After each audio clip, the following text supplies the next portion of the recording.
خب دوستان عزیزم سلام میکنم. امیدوارم روزهای خوبی رو در پیش داشته باشین.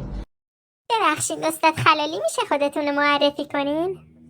من 78 سالمه. اعصاب اصلا ندارم. خیلی هم عصبیم، خیلی هم بدعنقم، خیلی هم بدتینتم، خیلی هم پدر سوختم. ببخشید استاد، موضوع آموزش این جلسه چیه؟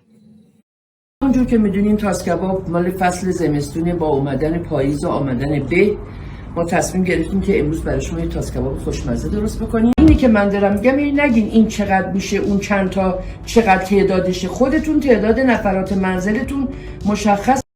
خب اگه نمیخوای بگی پس چرا میگی آموزش آشپزی؟ ببخشید استاد، پای تخته نوشتین بادمجون ولی تاس کباب که بادمجون نداره.